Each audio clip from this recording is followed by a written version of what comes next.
Hello student, welcome to CRP academy.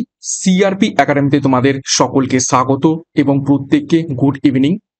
এবং প্রত্যেকদিন সন্ধ্যা 6টা থেকে আমরা অধ্যায়ভিত্তিক জিকে প্রশ্নোত্তরের ক্লাস করছি, যেখানে গুরুত্বপূর্ণ কিছু টপিক বা অধ্যায় নিয়ে সম্পূর্ণ তথ্যভিত্তিক এবং প্রশ্ন উত্তরের প্র্যাকটিস আমরা করছি, যেখান থেকে পরীক্ষায় প্রশ্ন আসার চান্স প্রবল রয়েছে। এবং আজকের যে গুরুত্বপূর্ণ টপিক, খুবই খুবই ইম্পর্টেন্ট টপিক, তোমরা দেখেই বুঝতে পারছো, মুঘল সাম্রাজ্য। এখান থেকে প্রচুর পরিমাণে প্রশ্ন পরীক্ষাতে এসে থাকে এবং আজকের ক্লাসে প্রায় 50টার মতো প্রশ্ন উত্তর রেখেছি এবং খুবই গুরুত্বপূর্ণ কিছু প্রশ্ন উত্তর রেখেছি, যেগুলো পরীক্ষাতে আসার মতো।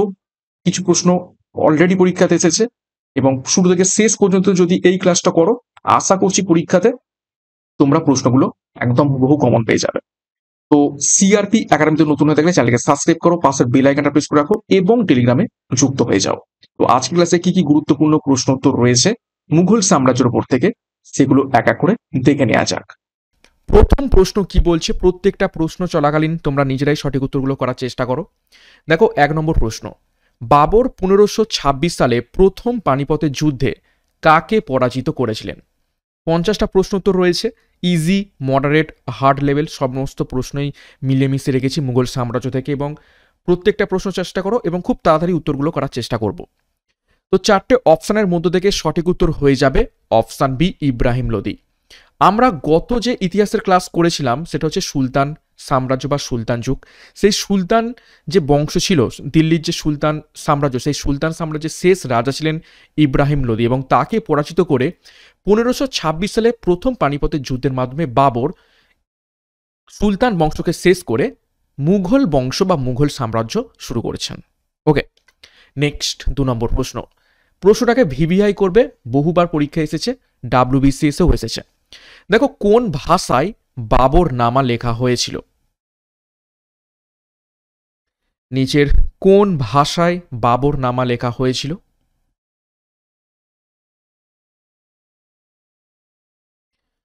তো সঠিক উত্তর হয়ে যাবে অপশান সি, চেঘত কই তুর্কি। চেঘত কই তুর্কি এই ল্যাঙ্গুয়েজ বাবর নামা লেখা হয়েছিল, এবং এটা হচ্ছে বাবরের আত্মজীবনী। আত্মজীবনী অর্থাৎ বাবর নিজেই লিখেছেন, এবং এর অ্যাকচুয়াল নাম কি? তুজুক ই বাবরি। ঠিক আছে, তুজুকি বাবরি। নেক্সট একটি গুরুত্বপূর্ণ ঘোষণা, বর্তমানে সিআরপি একাডেমিক তত্ত্বাবধানে বেশ কিছু ব্যাচ কোর্স চলছে। কনস্টেবল পরীক্ষাকে লক্ষ্য করে police golden batch, sub inspector পরীক্ষাকে লক্ষ্য করে ডবল স্টার খাকি ব্যাচ, এছাড়া রেলওয়ে পরীক্ষাকে লক্ষ্য করে রেলওয়ে ফুল ব্যাচ কোর্স এবং পিএসসি ক্লার্কশিপ মেন পরীক্ষাকে লক্ষ্য করে মেন ব্যাচ কোর্স। প্রত্যেকটা ব্যাচ কোর্সই ডেসক্রিপটিভ থিওরি প্যাটার্নে থিওরি করানো হবে সম্পূর্ণ ডেসক্রিপটিভের মাধ্যমে। তারপরে তোমাদের প্র্যাকটিস সেট, প্রশ্ন উত্তর, মক টেস্ট এবং পিডিএফ স্টাডি ম্যাটেরিয়াল। এবং পিএসসি ক্লার্কশিপ মেন পরীক্ষারও তোমরা সম্পূর্ণ প্রতিবেদন, ট্রান্সলেশন, রিপোর্ট রাইটিং সমস্ত কিছুর একদম ডেসক্রিপটিভ ক্লাস পাবে। তো যোগাযোগ করো 9647553612 নাম্বারে, বিস্তারিত ডিসক্রিপশন বক্সে পেয়ে যাবে। পরীক্ষার সেরা প্রস্তুতির সঠিক গাইডেন্স এবং স্টাডি মেটেরিয়াল মাধ্যমে নেওয়ার জন্য এখনই যুক্ত হয়ে যাও। নেক্সট দেখো, 3 নম্বর প্রশ্ন, দিন ই ইলাহি কে প্রবর্তন করেন? খুব ইজি প্রশ্ন।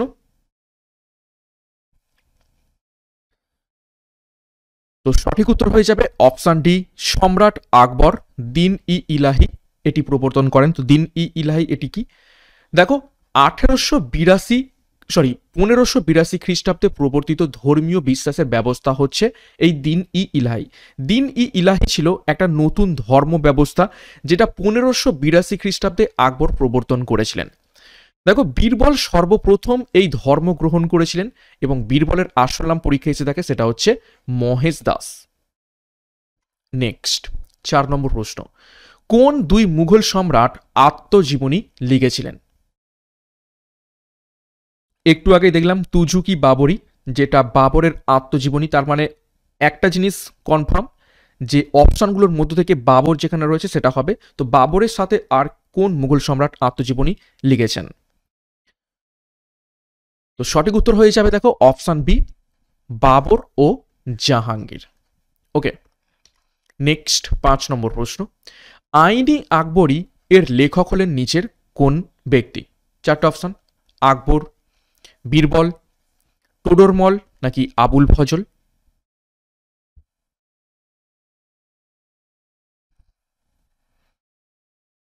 তো সঠিক উত্তর হয়ে যাবে এখান থেকে অপশান ডি, আবুল ফজল আইনি আকবরী লিখেছেন।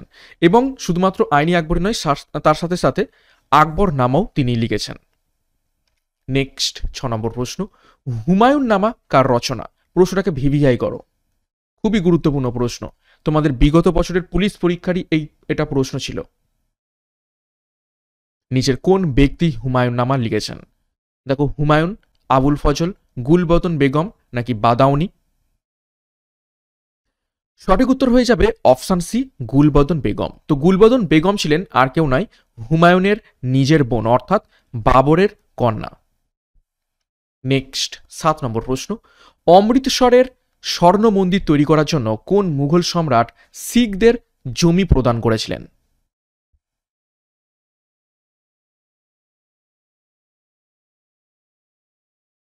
সঠিক উত্তর দেখে নাও, অপশান বি, সম্রাট আকবর। একটু ডিটেলস দেখো আকবর এই উদ্দেশ্যে প্রায় 500 একর জমি দিয়েছিলেন। শিখ গুরু, যিনি চতুর্থ গুরু ছিলেন শিখদের, রামদাস এই মন্দির তৈরি করতে শুরু করেন। এই মন্দিরের ভিত্তিপ্রস্তর মিয়ান মীর নামক একজন মুসলিম দরবেশ স্থাপন করেছিলেন। নেক্সট 8 নম্বর প্রশ্ন, কোন সম্রাটের রাজত্বকালে উইলিয়াম হকিংস মুঘল দরবারে ব্যবসার অধিকার প্রতিষ্ঠার জন্য এসেছিলেন?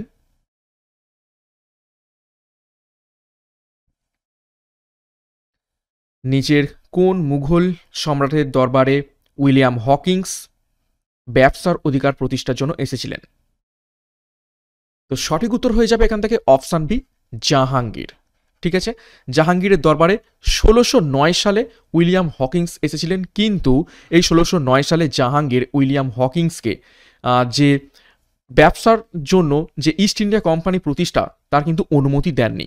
পরবর্তীকালে 1615 সালে স্যার থমাস রো আবার জাহাঙ্গীরের দরবারে এসেছিলেন নতুন দূত হিসাবে, এবং প্রচুর পরিমাণে জাহাঙ্গীরের জন্য উপহার নিয়ে এসেছিলেন। এবং উপহার পেয়ে জাহাঙ্গীর এতটাই খুশি হয়ে গিয়েছিলেন যে 1516 সালে পারমিশন দিয়ে দেয় স্যার থমাস রকে ইস্ট ইন্ডিয়া কোম্পানি প্রতিষ্ঠার জন্য। এবং তারপরের সালেই 1616 সালে ইস্ট ইন্ডিয়া কোম্পানি প্রথম ভিত্তি স্থাপন করে, মানে ব্রিটিশ ইস্ট ইন্ডিয়া কোম্পানি প্রথম ভিত্তি স্থাপন করে ভারতবর্ষে। ওকে, তো আশা করি বোঝাতে পেরেছি। তো আমি এটা মুছে দিই। নেক্সট 9 নম্বর প্রশ্ন, কোন মুঘল সম্রাটের কাছ থেকে ব্রিটিশরা ভারতে বাণিজ্য করার অনুমতি লাভ করেন? জাস্ট এক্ষুনি বললাম, 1615 সালে কে এসেছিলেন? স্যার টমাস রো, তিনি জাহাঙ্গীরের দরবারে এসেছিলেন। তো সঠিক উত্তর হবে অপশান বি, জাহাঙ্গীরই ভারতে বাণিজ্য করার অনুমতি দিয়েছিলেন ব্রিটিশদের, অর্থাৎ ব্রিটিশ ইস্ট ইন্ডিয়া কোম্পানি। এবং 1616 সালে আমি গল্পটা বললাম, টমাস রো অনেক উপহার নিয়ে এসেছিলেন এই জাহাঙ্গীরের জন্য। ঠিক আছে, এবং উপহার পেয়ে পারমিশন দেন, এবং 1616 সালে ব্রিটিশ ইস্ট ইন্ডিয়া কোম্পানি শুধুমাত্র যে ব্রিটিশদের রয়েছে তা নয়, ইস্ট ইন্ডিয়া কোম্পানি পর্তুগালদের রয়েছে, ইস্ট ইন্ডিয়া কোম্পানি ফ্রান্সের রয়েছে, ইস্ট ইন্ডিয়া কোম্পানি ডাচদের রয়েছে। তো এটা হচ্ছে ব্রিটিশ ইস্ট ইন্ডিয়া কোম্পানি। ঠিক আছে, ব্রিটিশ ইস্ট ইন্ডিয়া কোম্পানি প্রথম ভিত্তি প্রস্তর করে 1616 সালে ভারতবর্ষে। 10 নম্বর প্রশ্ন, আকবরের রাজত্বে কে ভূমি রাজস্ব আদায় করতেন? খুবই গুরুত্বপূর্ণ প্রশ্ন।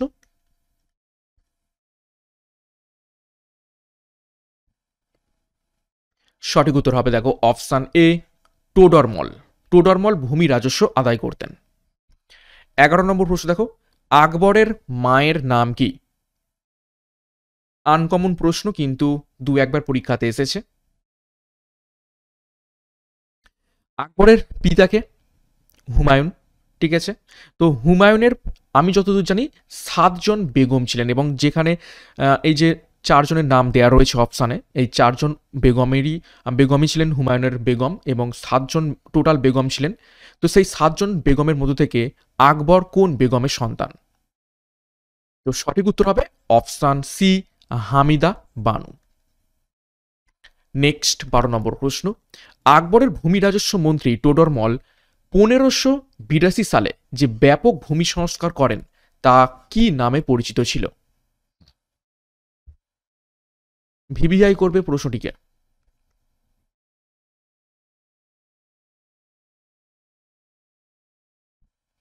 সঠিক উত্তর হবে অপশান বি, দহশালা বন্দোবস্ত।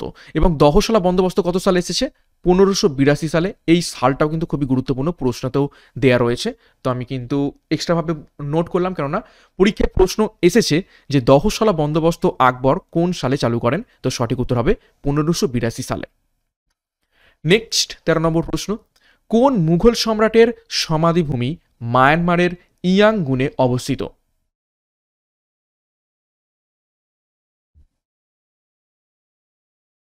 নিচের কোন মুঘল সম্রাটের সমাধিভূমি মায়ানমারের ইয়াঙ্গুনে অবস্থিত? তো সঠিক উত্তর হয়ে যাবে অপশান বি, বাহাদুর শাহ জাফর। 14 নম্বর প্রশ্ন, আকবরের গুজরাট জয় উপলক্ষে ফতেপুর সিক্রিতে কোন স্থাপত্য নির্মিত হয়? ভিভিআই করো। এটাও খুবই গুরুত্বপূর্ণ প্রশ্ন। মুঘল সাম্রাজ্য থেকে একদম ছাঁকা প্রশ্ন কিন্তু পরীক্ষা এসে থাকে, একটু ভালো করে পড়লে কিন্তু হুবহু কমন পাওয়া যায়। এবং আজকের 50টা খুবই বাছাই করা প্রশ্ন। তো সঠিক উত্তর হবে অপশান এ, মিলে নাও, বুলন্দ দরওয়াজা। প্রশ্নটা উল্টেও আসে যে বুলন্দ দরওয়াজা কে নির্মাণ করেছেন? সঠিক উত্তর হবে আকবর। বুলন্দ দরওয়াজা কেন নির্মাণ করেছেন আকবর? সেটা হচ্ছে গুজরাট জয় উপলক্ষে। 15 নম্বর প্রশ্ন, বাবরকে দিল্লি আক্রমণের জন্য কে আক্রমণ জানান? আমরা একটু আগেই দেখলাম 1526 সালে প্রথম পানিপথের যুদ্ধ হচ্ছে ইব্রাহিম লোদি ভার্সেস বাবর। তো এই যে ইব্রাহিম লোদিকে বাবর আক্রমণ করছেন এবং যার ফলে প্রথম পানিপথের যুদ্ধ হচ্ছে, এই আক্রমণের জন্য কে আমন্ত্রণ জানান? তো সঠিক উত্তর হবে অপশান সি, দৌলত খান লোদি। নেক্সট 16 নম্বর প্রশ্ন, ঔরঙ্গজেবের পুত্রদের মধ্যে কে সর্বশেষ মুঘল সম্রাট হিসাবে পদাতিক হয়েছিলেন?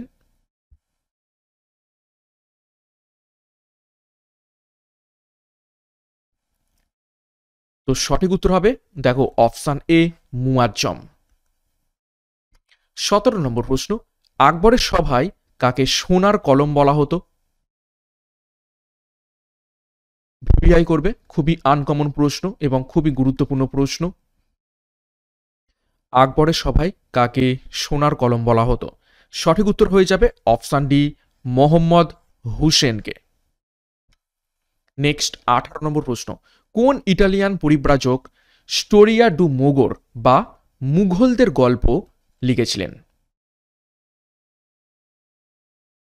স্টোরিয়া ডু মোগর নামে কোন ইটালিয়ান পরিব্রাজক গল্প লিখেছিলেন? স্টার মার্ক করে রাখতে পারো প্রশ্নটিকে। সঠিক উত্তর হয়ে যাবে অপশান এ, মানুচি। 19 নম্বর প্রশ্ন, কোথায় আওরঙ্গজেবের রাজত্বকালে সাতনামী বিদ্রোহ হয়েছিল? এটা সাতনামী বা শতনামী বিদ্রোহ বলতে পারো। নিচের কোন স্থানে শতনামী বিদ্রোহ দেখতে পাওয়া গিয়েছিল? শতনামী বিদ্রোহ কত সালে হয়েছিল দেখা গিয়েছিল? 1672 সালে। কোথায়? সঠিক উত্তর হবে অপশান এ, মিরাটে। 20 নম্বর প্রশ্ন, নিম্নলিখিত কোন বিদেশি পর্যটক আকবরের দরবারে এসেছিলেন? ভিভিআই করো।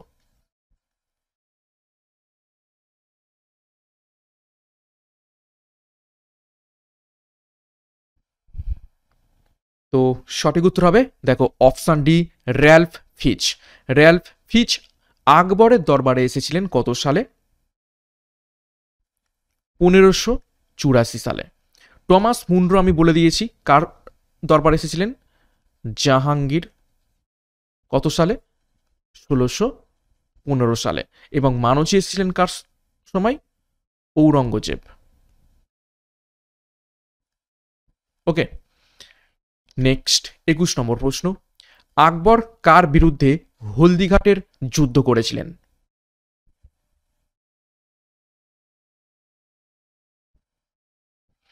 নিচের কোন রাজ্যর বিরুদ্ধে হলদিঘাটের যুদ্ধ করেছিলেন? সঠিক উত্তর হয়ে যাবে অপশান বি, মেবারের বিরুদ্ধে। কত সালে হয়েছিল? 1576 সালে। ডিটেলস দেখব। দেখো, মেবারের রাজা উদয় সিং আকবরের প্রতি আনুগত্য দেখাননি, সুতরাং মুঘলরা 1587 খ্রিস্টাব্দে মেবার আক্রমণ করেছিলেন। মেবারের রাজধানী চিতোর 1568 খ্রিস্টাব্দে মুঘল শাসনের অধীনে এলো, কিন্তু এই সময় উদয় সিং মারা যান এবং তার পুত্র রানা প্রতাপ সিং মুঘলদের বিরুদ্ধে এই যুদ্ধ চালিয়ে যেতে থাকেন। এই অবস্থায় 1576 খ্রিস্টাব্দে হলদিঘাটের যুদ্ধ হয়েছিল এবং কাদের কাদের মধ্যে হয়েছিল? রানা প্রতাপ সিং এর সাথে আকবরের হয়েছিল এবং রানা প্রতাপ সিং হেরে গিয়ে বনে গিয়ে আশ্রয় নেন। ওকে, তো এই হচ্ছে হলদিঘাট যুদ্ধের ডিটেলস। নেক্সট 22 নম্বর প্রশ্ন, কাকে রাজশক্তির পিছনের শক্তি হিসাবে বিবেচনা করা হতো? চারজন মুঘল সাম্রাজ্যের বিখ্যাত নারীর নাম দেওয়া রয়েছে বা বেগমের নাম দেওয়া রয়েছে, নূরজাহান, মমতাজ মহল, রোশন আরা, নাকি এদের কেউ না? তো সঠিক উত্তর হয়ে যাবে অপশান এ, নূরজাহান। ঠিক আছে, এবং নূরজাহানের জন্যই জাহাঙ্গীর রাজা হতে পেরেছিলেন এবং তার এই যে রাজশক্তির পিছনের প্রধান শক্তি ছিল নূরজাহান। নেক্সট 23, বাবর কোন যুদ্ধে মেবারের রানা সংগ্রাম সিংকে পরাজিত করেছিলেন? দেখো, গুলিয়ে ফেলবে না, এখানে হচ্ছে বাবরের সাথে মেবারের রানা সংগ্রাম। আর একটু আগে যেটা হলদিঘাটের যুদ্ধ দেখলাম সেটা আকবরের সাথে রানা প্রতাপ সিং, সেটাও কিন্তু মেবারের সাথেই যুদ্ধ হয়েছিল। ঠিক আছে, তো 23 নম্বর প্রশ্নের সঠিক উত্তর হয়ে যাবে অপশান বি, খানুয়া। ঠিক আছে, খানুয়ার যুদ্ধ কবে হয়েছিল? 1527 সালে। তো ডিটেলসে দেখো 1527 খ্রিস্টাব্দে খানুয়ার যুদ্ধে রানা সংগ্রাম সিং এর বিরুদ্ধে যুদ্ধ করেছিলেন বাবর। তারপর দেখো তিনি 1529 খ্রিস্টাব্দে পাটনার কাছে ঘরঘরা নামক জায়গায় কতিপয় আফগান রাজ্যের শক্তির বিরুদ্ধে যুদ্ধ করেছিলেন। নেক্সট 24 নম্বর প্রশ্ন দেখব, শের শাহ সুরির সমাধি অবস্থিত হচ্ছে নিচের কোন স্থানে?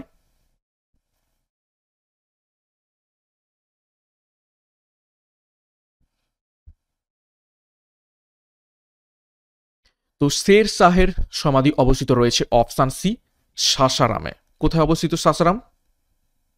বিহার। 25, বিখ্যাত ইতিহাসবিদ লেনপুল কার সম্বন্ধে নিম্নলিখিত উক্তিটি করেছেন যে তিনি স্থলিত চরণে জীবনের মধ্যে প্রবেশ করে স্থলিত চরণেই তা থেকে বেরিয়ে এসেছেন? কোন মুঘল সম্রাটের সপক্ষে বলতে গিয়ে ইতিহাসবিদ লেনপুল এই মন্তব্য করেছেন? তো সঠিক উত্তর হবে অপশান ডি, হুমায়ুন। ঠিক আছে, হুমায়ুন। কেন? 1530 সালে হুমায়ুন রাজত্ব পেলেও সেটা কিন্তু বেশি দিন টেকাতে পারেননি। ঠিক আছে, 1540 সালে হুমায়ুনকে পালিয়ে যেতে হয়। ঠিক আছে, এবং আবার দীর্ঘ যাবৎ দিন পর 1556 সালে যখন আবার রাজত্ব ফিরে পায়, এই 1556 সালে কিন্তু কি হয়? মৃত্যু ঘটে। ঠিক আছে, মৃত্যু ঘটে। কার মৃত্যু ঘটে? এই হুমায়ুনের মৃত্যু ঘটে। এবং হুমায়ুনকে কি বলা হতো? Problem child of Mughal. ঠিক আছে, প্রবলেম চাইল্ড অফ মুঘল। ঠিক আছে, মুঘলের সমস্যা মানে মুঘল সাম্রাজ্যের সমস্যাজনিত শিশু বলা হতো হুমায়ুনকে। নেক্সট 26, বুন্দেলখণ্ডের কোন দুর্গ অবরোধকালে শের শাহের মৃত্যু হয়? নিচের কোন দুর্গ অবরোধকালে শের শাহের মৃত্যু হয়? সঠিক উত্তর দেখে নাও অপশান ডি, কালিঞ্জর দুর্গ। কত সালে মৃত্যু হয়েছিল এই কালিঞ্জর দুর্গ আক্রমণ করতে গিয়ে? সেটা হচ্ছে 1545 সালে। নেক্সট 27, আকবরকে কে সুল ইকুল অর্থাৎ বিশ্ব শান্তি এবং ধৈর্যের শিক্ষা দিয়েছিলেন? ভিভিআই করো প্রশ্নটিকে।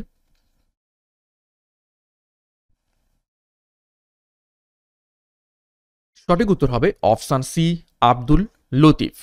এই আব্দুল লতিফের জন্যই কিন্তু আকবর এই সুলিকুলের শিক্ষা পেয়েছেন এবং যার জন্য দেখবে অন্যান্য যে মুঘল সম্রাট রয়েছেন তার মধ্য থেকে আকবর কিন্তু অনেকটাই ধর্মনিরপেক্ষ ছিলেন। ওকে, নেক্সট 28, আকবরের সময়কালে কে দেওয়ান ই আশরফ ছিলেন?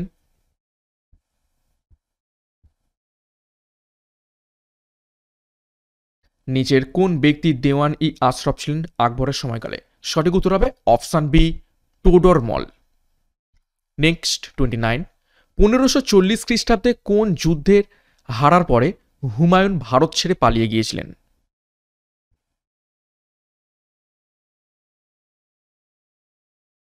নিচের কোন যুদ্ধে হেরে যাওয়ার পরে হুমায়ুন ভারত ছেড়ে পালিয়ে যান? তো সঠিক উত্তর হবে অপশান সি, বিলগ্রামের যুদ্ধে। কার কার সাথে হয়েছিল? হুমায়ুন এবং শেরশাহ। ঠিক আছে, এখানে শেরশাহ জয়লাভ করেছিলেন এবং হুমায়ুন পরাজিত হয়ে পালিয়ে যায়। ঠিক আছে, চৌসার যুদ্ধ হয়েছিল 1539 সালে। এটাও হয়েছিল কার কার সাথে? হুমায়ুন এবং শেরশাহ। এখানেও শেরশাহ জিতে গিয়েছিলেন। নেক্সট 30 নম্বর প্রশ্ন, কোন মুঘল সম্রাট বাংলা, বিহার, উড়িষ্যার দেওয়ানি ক্ষমতা ব্রিটিশ ইস্ট ইন্ডিয়া কোম্পানিকে দিয়েছিলেন?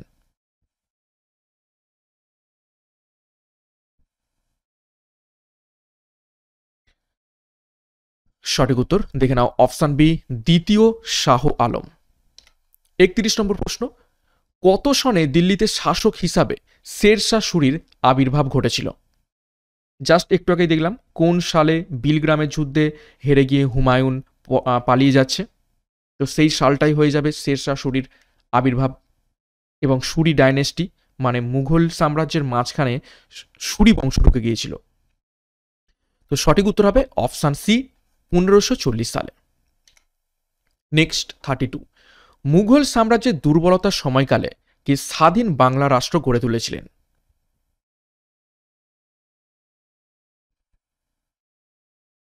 নিচের কোন ব্যক্তি মুঘল সাম্রাজ্যের দুর্বলতার সুযোগ নিয়ে স্বাধীন বাংলা রাষ্ট্র গড়ে তুলেছিলেন? সঠিক উত্তর হয়ে যাবে অপশান সি, আলী বর্দী খান।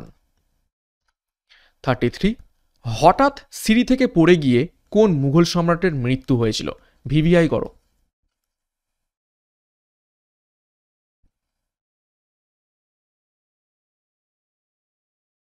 তো সঠিক উত্তর হবে অপশান এ, হুমায়ুন। ঠিক আছে, দিন হি পানহা, লাইব্রেরি, এটা ছিল হুমায়ুনের লাইব্রেরি, যেটা দিল্লিতে অবস্থিত।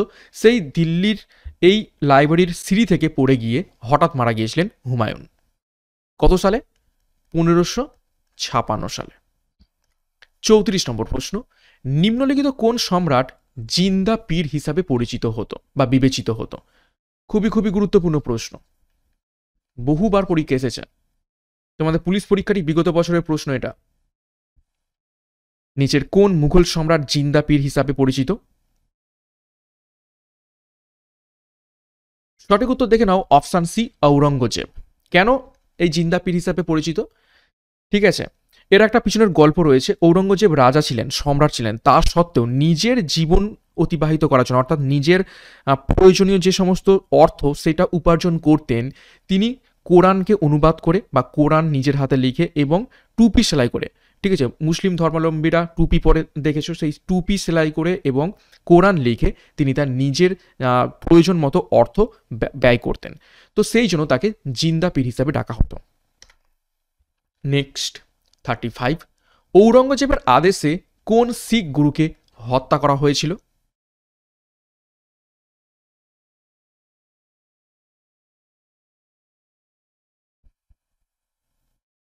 তো সঠিক উত্তর হয়ে যাবে অপশান ডি, গুরু তেগ বাহাদুরকে। 36, আকবর কখন দাসত্ব বিলোপ করে মানবাধিকার রক্ষা করেন? নিচের কোন সালে আকবর দাসত্ব বিলুপ্ত করে দেন এবং মানবাধিকার রক্ষা করেন? সঠিক উত্তর হয়ে যাবে অপশান এ, 1582 সালে। 37 দেখো, নিম্নে উল্লেখিত ব্যক্তিদের মধ্যে কে জাহাঙ্গীরের রাজসভায় এসেছিলেন? চারজন ব্যক্তি রয়েছে, নিকোলো কোন্টি, ফ্রাঙ্কোয়া বার্নিয়ার, স্যার টমাসরো এবং আথানসিয়াস নিকেতিন। তো জাহাঙ্গীরের রাজসভায় কে এসেছিলেন? সঠিক উত্তর হয়ে যাবে অপশান সি, স্যার টমাসরো। কত সালে? 1615 সালে। 38, গ্র্যান্ড ট্র্যাঙ্ক রোডের নির্মাতাকে, যেটাকে আমরা শর্টে কি বলে থাকি, জিটি রোড, বিখ্যাত জিটি রোড, কে নির্মাণ করেছিলেন?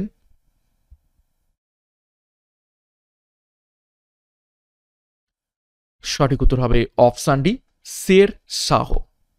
নেক্সট 39, শাহজাহানের কন্যা জাহানারা কোন ভ্রাতাকে সমর্থন করেছিলেন? শাহজাহানের অনেক ভ্রাতা ছিল, শাহজাহানের অনেক পুত্র ছিল, ঠিক আছে। তো সেই পুত্রদের মধ্যে সিংহাসন দখল নিয়ে কিন্তু যুদ্ধ বাঁধে, এবং তোমরা জানো এই যে চারজন ব্যক্তির নাম দেওয়া রয়েছে, মুরাদ, সুজা, দারাশিক এবং ঔরঙ্গজেব, এই চারজনেই কিন্তু শাহজাহানের পুত্র, কিন্তু ঔরঙ্গজেব সবাইকে হত্যা করে সিংহাসন দখল করেছিলেন এবং শাহজাহানকে বন্দি করে রেখেছিলেন। তো জাহানারা কোন ভ্রাতাকে সমর্থন করেছিলেন? জাহানারা কিন্তু ঔরঙ্গজেবকে সমর্থন করেনি, সমর্থন করেছিলেন দারাশিকো। দারাশিকো ছিলেন শাহজাহানের জ্যেষ্ঠ পুত্র, অর্থাৎ সব থেকে বড় ছেলে। তো সেই জন্য জাহানারা বোন হিসাবে তার জ্যেষ্ঠ ভ্রাতা বা সব থেকে বড় ভাইকে সাপোর্ট করেছিলেন, কিন্তু ঔরঙ্গজেব সিংহাসন দখলের জন্য শাহজাহানকে তো বন্দি করেছিল, সাথে সাথে বাদবাকি যে ভাইগুলো রয়েছে মুরাদ, সুজা, দারাশিকো, সকলকে হত্যা করেছিলেন।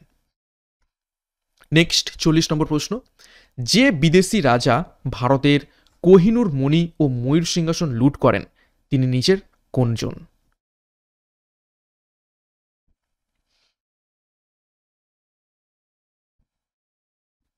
তো সঠিক উত্তর হবে অপশান বি, নাদির শাহ।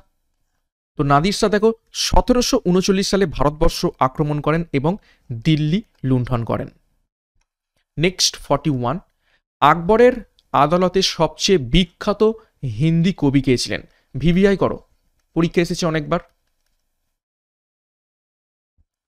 এখন চিরাচরিত প্রশ্ন থেকে কিন্তু একটু অন্য রকমের প্রশ্ন,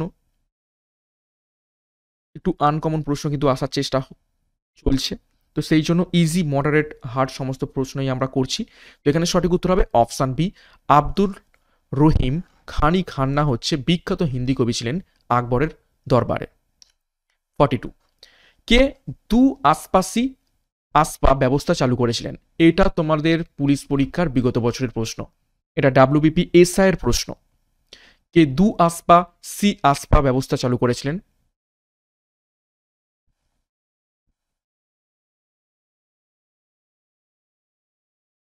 সঠিক উত্তর option C, Jahangir. Next 43, Mughal আমলে অথর্ব বেদের অনুবাদ করেন নিচের কোন ব্যক্তি?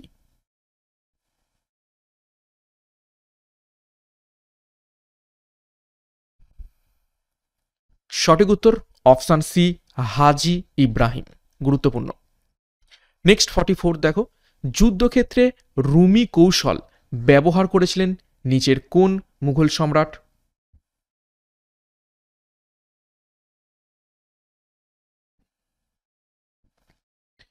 তো সঠিক উত্তর হয়ে যাবে অপশান এ, বাবর। ঠিক আছে, এবং বাবর প্রথম কামান এবং গান পাউডার, ঠিক আছে, প্রথম কামান এবং গান পাউডার ভারতবর্ষে ব্যবহার করেছিলেন বাবর। নেক্সট 45, আকবর যখন ছোট ছিলেন তখন তার অভিভাবক কে ছিলেন? তোমরা জানো 1556 সালে হঠাৎ করে যখন হুমায়ুন মারা যাচ্ছেন সিঁড়ি থেকে পড়ে গিয়ে, তখন মাত্র 14 বছর বয়স ছিল কার? আকবরের। তো এই 14 বছর বয়স থেকে 18 বছর বয়স পর্যন্ত, মানে সাবালক হওয়া না পর্যন্ত তার অভিভাবক কে ছিলেন? সঠিক উত্তর হয়ে যাবে option A, Bairam Khan. Next 46, বাবরের সমাধিটি কোথায় অবস্থিত?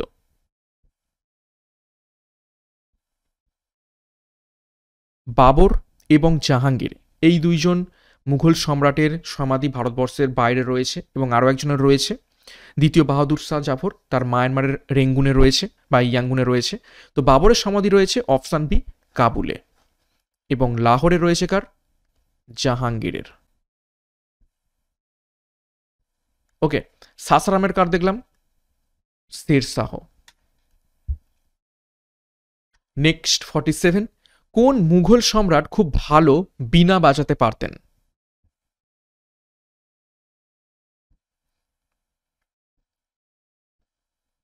সঠিক উত্তর হবে অপশান সি, ঔরঙ্গজেব। 48, মুঘল যুগের রাজস্ব সংগ্রহ ব্যবস্থা জাপ্তি বলতে বোঝায় নিচের কোনটি?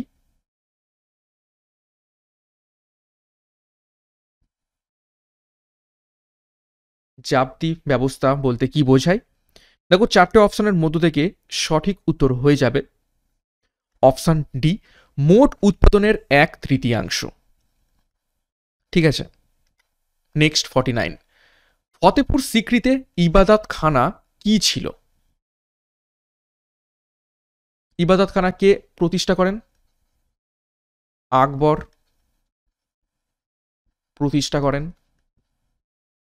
তো এই ইবাদত খানাটা আসলে কি?